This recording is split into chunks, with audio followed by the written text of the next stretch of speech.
Hey everybody, I'm Joe Killinger. I'm a real estate investor and entrepreneur.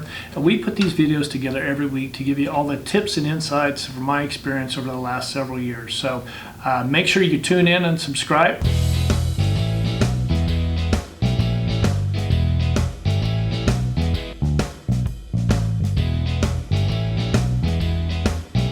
Hey everybody, thank you for tuning in today. I was not very comfortable, I guess. I feel like I'm sitting on top of you.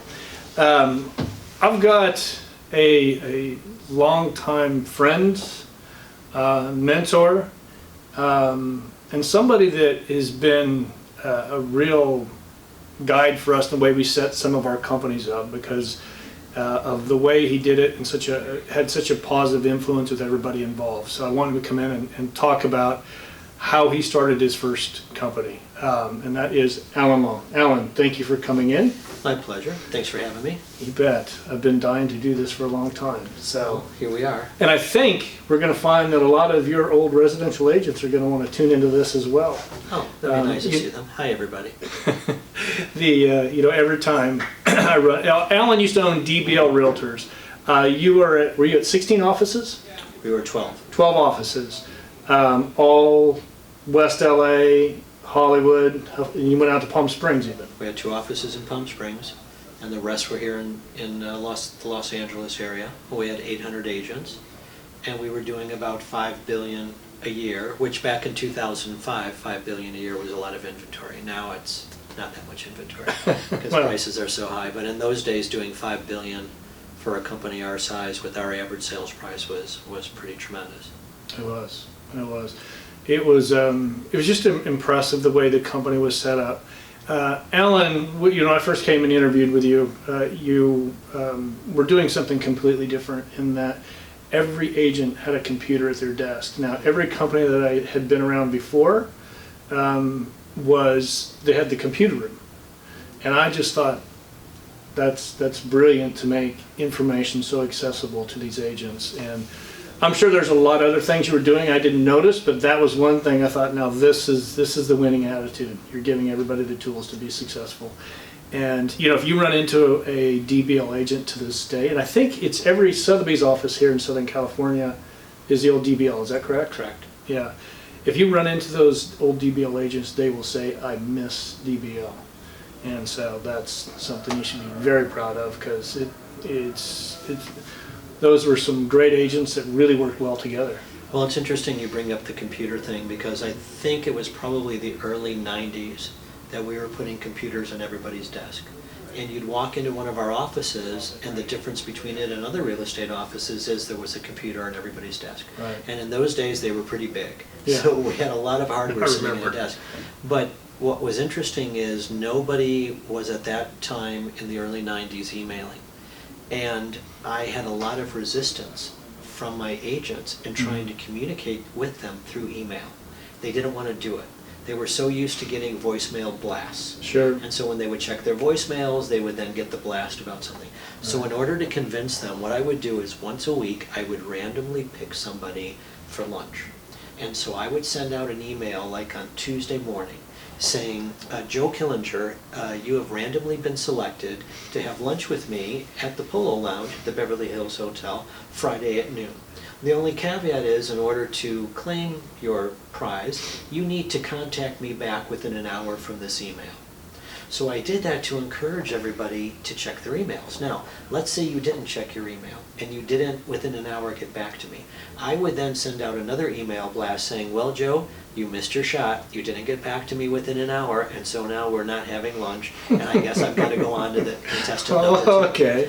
And little by little, that really got everybody to check their email on an hourly basis because they just might be going to lunch with me, and the worst part was if you weren't, I pretty much let everybody in the whole network know that you're not checking your email and you've screwed up lunch, a free lunch at the Beverly Hills Hotel. And everybody wants to go to lunch at the Beverly Hills Hotel. I don't think I ever got one of those invites, by the way. Really? So, well, there you go. But that, I think you hold it came against you. once we were pretty much in the whole swing of things. I mean, I had Elaine Young, for instance, she was the hardest one to get her to use her email. But the thought that she missed a lunch at the Beverly Hills Hotel, she finally started to check her emails. So it's a special place, and That's for Well, sure. You know, the computers, and one of the reasons why I wanted to put the computers in is so that we could communicate with each other in a more efficient manner Yeah. than we were communicating with each other. And that was kind of the reason why I wanted to start DBL. Is the brokerage that I came from in Beverly Hills, they didn't work together.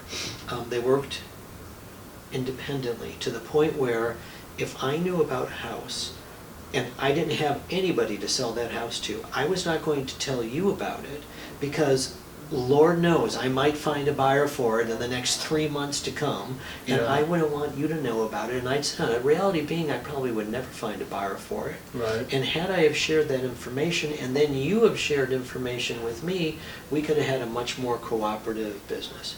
So that's what we really founded DBL on, was the concept of sharing information. And that's why we had a little game that I insisted each office play during their office meetings, and it was called Hot Properties. And I don't know if you remember, but what we would do is we'd go around the room and we'd make everybody nominate what the hottest piece of property they saw during the previous week to the meeting. And we'd have somebody from staff writing down each one of the addresses. So you'd come up and you'd say, well, I saw 1234 Sunset Plaza Drive. It's listed for $1,599,000. It's 6 bedrooms, killer view, wonderful pool, and we'd write it down.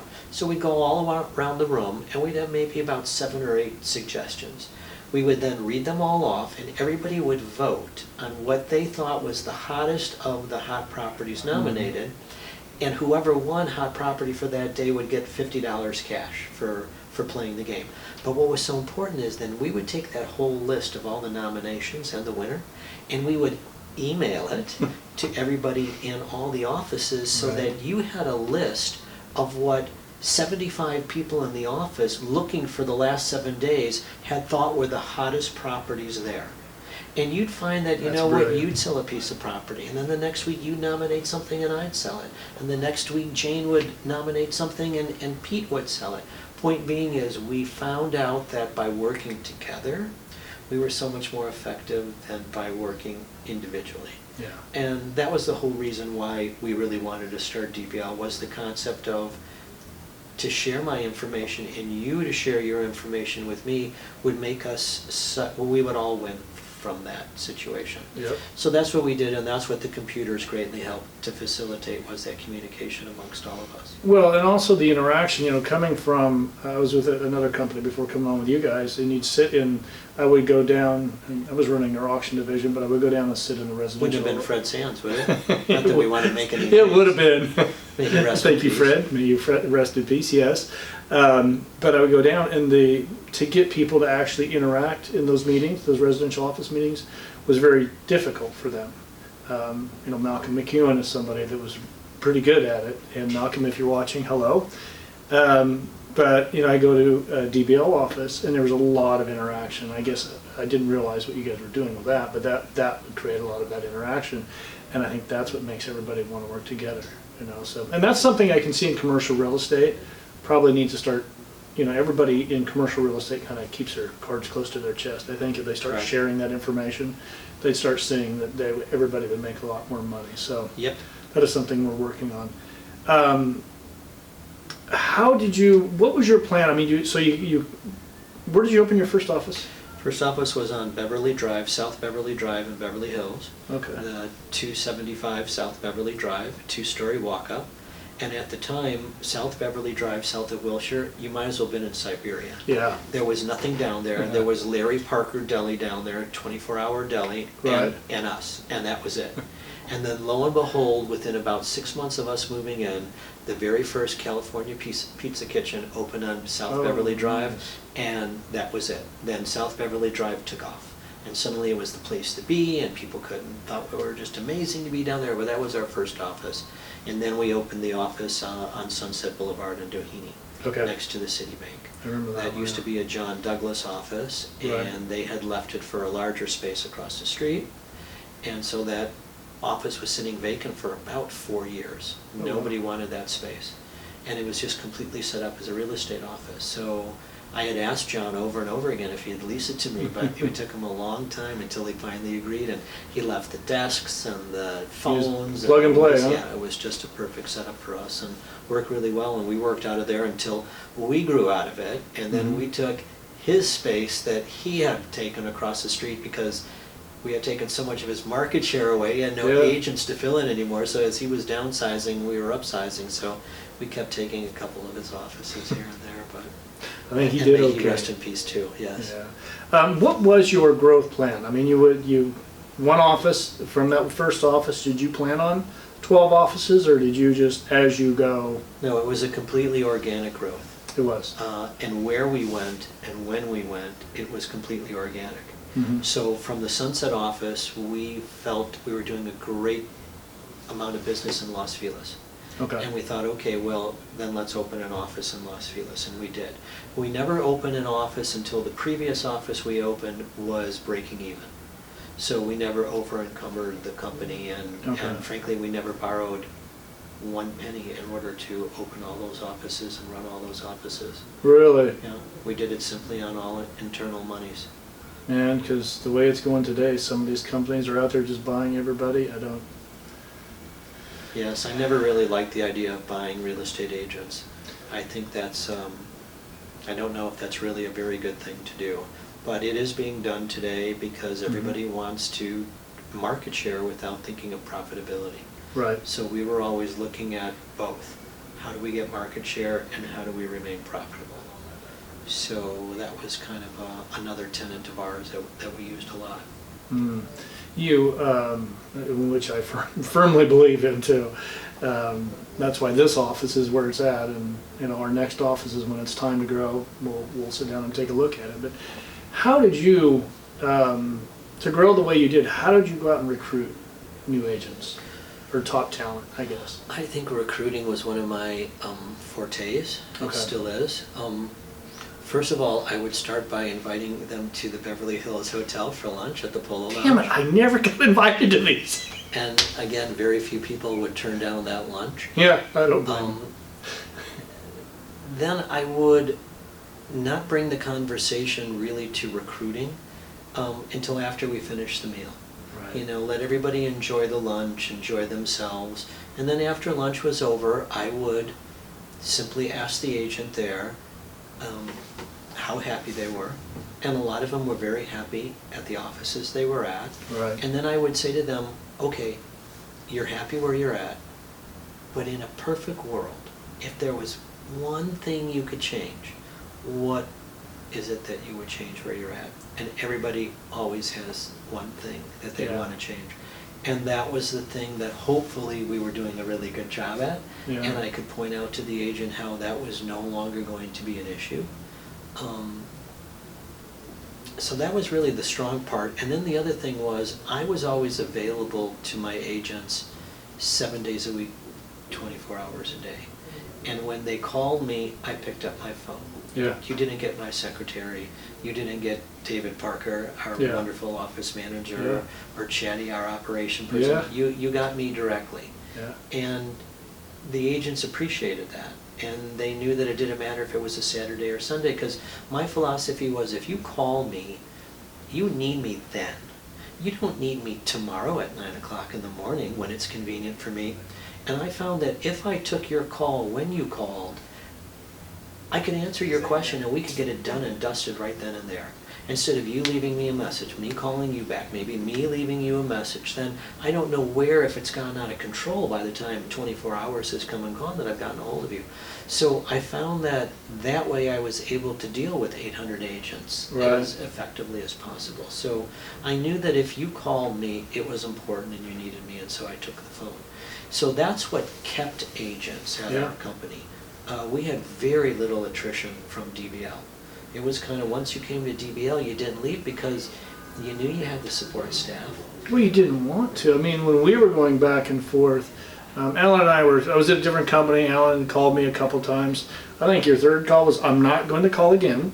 So I'm like, okay. But it wasn't, I mean, obviously, yes, I was really nervous about change. We'd gone through a lot. Fred Sands had sold the company, and we were going through a lot of transitions, and I was just scared to death. I didn't know what to do. So, but the agents that were already working for you were also your biggest cheerleaders, the company cheerleaders, your cheerleaders. Everybody spoke highly about you. Accessibility was a big thing.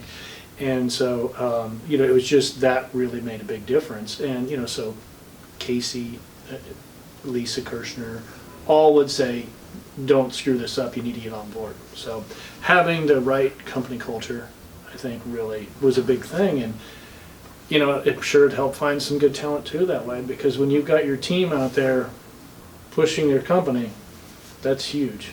What kind of, when you brought in a newer agent, and this is something that we, with our commercial real estate company, dabble with, training new agents, how did you guys handle that?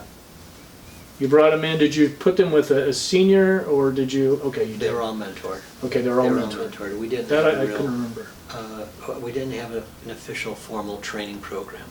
Okay. So they were all pretty much mentored for your first 3 transactions. Okay. And then we would periodically have all office meetings where we would cover points, in fact, and do a lot of role playing. I felt that in the writing of an offer, mm-hmm. I wanted to know everybody was writing an offer the way I wanted them to write an offer. In the presentation of the offer, I wanted to know that everybody was presenting the offer the way I wanted them to present the offer. Right. So I did a lot of role playing with people on how to write a purchase contract and how to present a purchase contract. Okay. Nowadays, nobody presents their purchase contracts, and I find it's a terrible, terrible situation that the market's in, that we don't sit down with the seller and explain to them who our client is and what our client's needs are. Losing the human touch. It's just so much easier to say no. And if I'm in front of you and you're having a problem with one of the points on the contract, I can ask you, well, what's the problem you have? And then my client may be very flexible to whatever that problem is, and we can take care of it right then and there. Okay. Instead of you generating another contract, and then I have to review the contract, and other things can happen during that time period. Another buyer can come on the scene at that point. So it's not a really a good way that we do business nowadays. Yeah. And it should be taken care of. And then I also wanted to instruct people on the listing presentation. I wanted to know when you were in somebody's living room Thursday at 9 o'clock what you were telling them. And so I came up with pretty much a good script for all of those. And I would explain to the agents you can deviate from it depending on what your style is, sure. But here's the basics of how I present an offer, how I write an offer, and how I take a listing. And I felt if I at least armed you with those 3 talents, you pretty much could do anything, and it could be fairly dangerous. That's powerful stuff. Now, how long did you own DBL? From 1987 to 2005, so 18 years. You had a good run. Yeah. When, what made you decide it was time to sell? This incredible offer came in, or you just thought, you know what, I want to do something else with my life? What was the big aha moment? An incredible offer came in. We weren't Okay. on the market, and Sotheby's from New York called, and they said, look, we love all of your locations. I was very specific about where our offices were. They had to be in neighborhoods that I enjoyed going to because I knew I'd have to interact with the agents and their clients in those areas. Mm-hmm. So we were, in the Malibu and the Palisades and Santa Monica and Brentwood and the Sunset Strip and Los Feliz and Palm Springs and Palm Desert and Silver Lake. And these were all areas that and Beverly Hills, 2 offices in Beverly Hills, that I enjoyed going to and driving to. Many of my managers lived in the Valley, and a lot of their agents did business in the Valley. And they asked me for years and years to open an office in the Valley. Mm-hmm. And it could have been very profitable, and we were doing a significant amount of business there. It's just the architecture never really appealed to me in the Valley. Mm-hmm. And if you were to call me on a listing appointment and it was a house in the Valley and you want me to come with you on the listing appointment, I couldn't seem excited.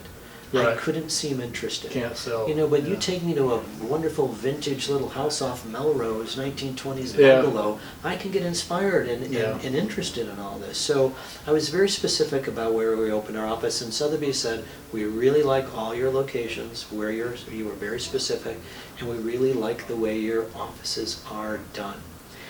we didn't have an in-house attorney, but we had an in-house designer. Yeah. And he literally would go from office to office and just freshen them up. Right. Change the art, change the vases, paint this, paint that, make sure the carpets were clean. All of our offices were in great shape because I wanted you to so enjoy the experience of you coming to the office that I wanted it to look better and be more tasteful maybe than even where you lived at that point. That it was really somewhere that you wanted to come and you wanted to spend time in. And so all our offices were designed like that, and that really helped. So Sotheby said they liked our locations and they liked the way your offices look. Would you like to sell? I proceeded to, of course, hang up the phone because this was 2005. The market was going gangbusters. We were making so much money from each one of the offices, we almost didn't even know what to do with the money. It was that robust. So they called again, and once again I hung up the phone, although they did offer a lot more money than the first time. Then they called me the third time with a really ridiculous offer, I thought. And I said to them, well, the problem is I'm in my 40s and I'm really too young to retire. They're like, no, you can stay on and run as president of Southern California, and we'll still buy your company. So at that point, with all the offices, opening offices and increasing overhead is a lot like gaining weight. It's a half pound this year, it's a half pound that year, and then at some point you stare in the mirror and you're like, who is this 800-pound gorilla that's on the other side of the mirror at that point? And that's what the company had become. It had become an 800-pound gorilla with an overhead of maybe $3 million a month. And you have to sell a lot of houses for the brokerage's portion of commissions to at least equal $3 million every month, because as you know, the real estate agent takes the lion's share of the commission. So it took $5 billion worth of houses to support a $3 million. And so I was concerned that we would not, if the market turned, which 2 years later it did turn dramatically, we wouldn't be able to support that $3 million a month nut, along with the wonderful offer that Sotheby's had given me, along with the fact that I could still stay on the company for 3 years and run it as president. So that's how it came, that the sale came to be. Otherwise, there may still be a DBL if it wasn't for Sotheby's, because we weren't on the market for sale. Yeah. And how many years has that been now since you sold? Well, God, 13 years now. My goodness. Oh my Time God. flies. Time does fly. That just seems like it was like 3-4 years ago to me. Yes, now I've subsequently opened another real estate office in Park City, Utah. Okay. I had decided to buy a ski place, become a ski bum, and retire in Park City, Utah. Well, that lasted about a year, and then I fell into a commercial opportunity to buy some historic commercial property on a wonderful little plaza next to it, the chairlift, and to buy this shack. And the nice thing about the shack is it's attached to a silver mine that looks right into the mouth. And somebody said, we have tentative plans to develop this shack into a real estate office. Would you have any interest in that? Well, it just so happens. Yeah, it just so happens. I've done this about 14 times before. So anyway, I got a hold of the shack, and it took me 4 years to build the shack into a real estate office because it was historic. I had to deal with the Historic Preservation Board. Because it was in an HOA, I had to deal with the Homeowners Association and just the regular Department of Building and Safety in Park City. Especially with the historical. It took me 4 years. It took me 4 years of doing everything. So we got that done. So once I had a real estate office built, of course, I needed to have a real estate company, so I opened a real estate company 3 years ago. It was a very humbling adventure because coming to Park City, all of my history and all of my experiences in Southern California meant nothing to them in Park City whatsoever. It was a lot of like, so who are you again? Would you explain that to me again? So it was rather humbling starting at the very beginning. And I hired 4 brand new agents who knew absolutely nothing about real estate.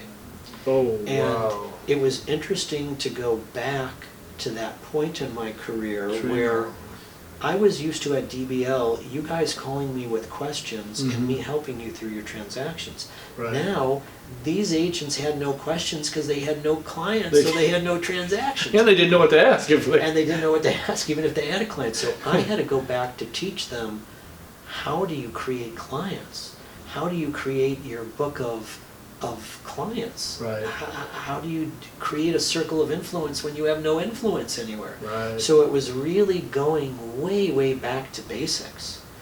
And then after I taught them how to get clients, then I taught them what to do with the client after they Right. got the client. So it was quite a learning experience for me and for them, and great. And once again, I'm sitting there, telephone rings, somebody says, we really like the location of your office, and we think it's the coolest office we've ever seen. Right. Would you like to sell it?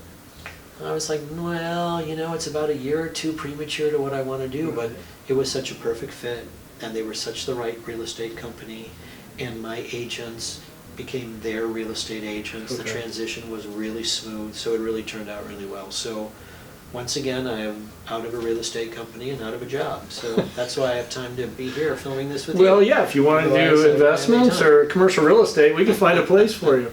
I mean, it was really, I was thinking about what you said about the interior design of the real estate offices. They were all different, but very cool in their way, because if you look at your Pasadena office and then you look at the Santa Monica office that we were in that was something. But another thing you did that I don't know why when I was listening to you talk, the one key open all offices. Correct. That I thought was Correct. That was thinking of the smallest things possible. Correct. Well, again, I always used to tell the real estate agents, there's only 3 answers to 3 questions you need to know, and if you know the answers to these 3 questions, you will be hugely successful. And the first question was, what's available? You need to know what's available to sell, so that when you find a client, you can tell them what it is they should buy. You need to know what things around it have sold for, so you can determine value.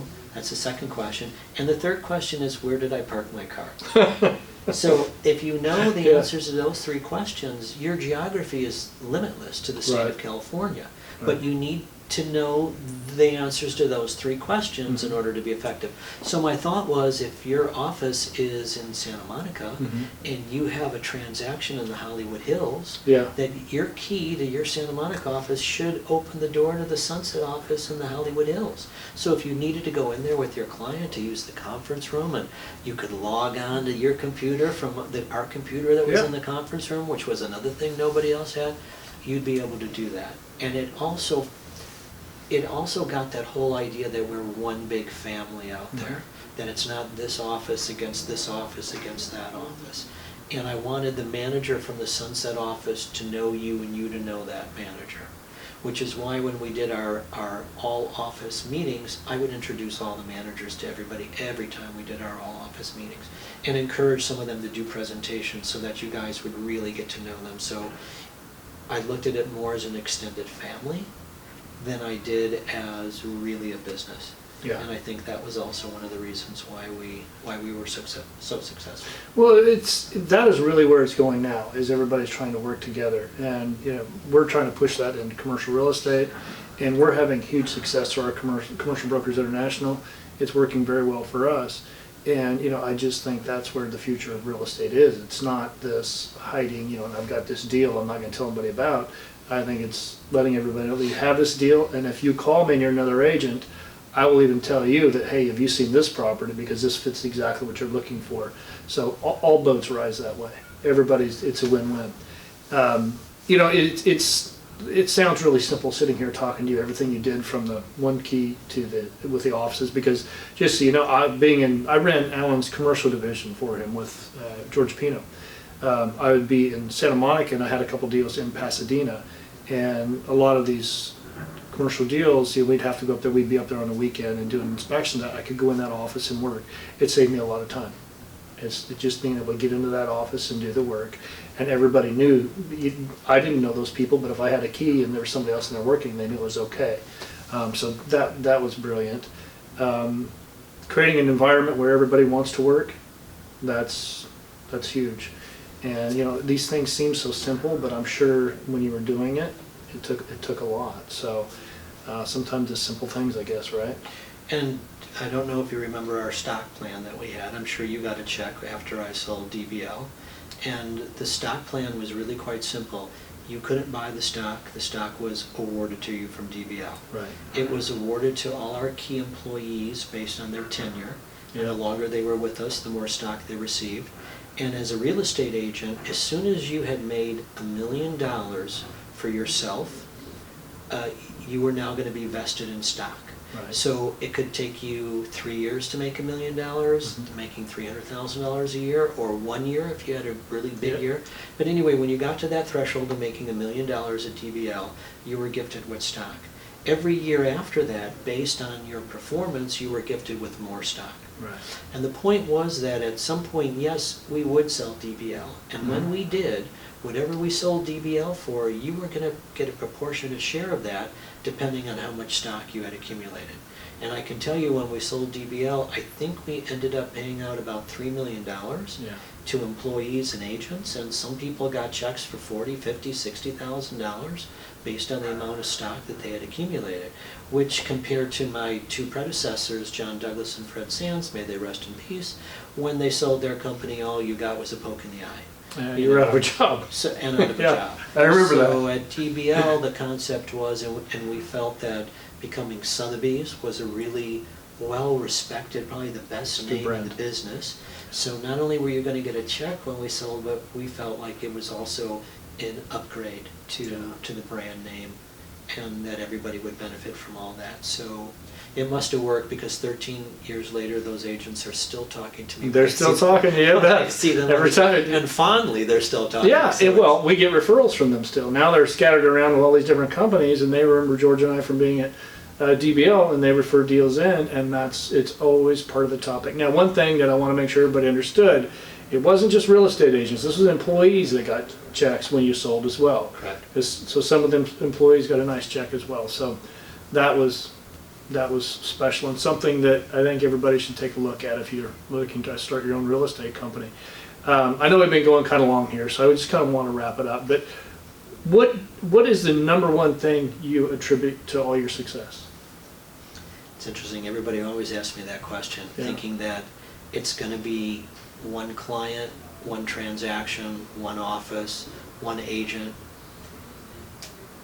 It's the theme to Nick Siegel's book, if you read his book. Okay. And that is a series of little things done impeccably, consistently, will have a great effect. So it was just a series of little things being done as impeccably and as perfectly as I could do them.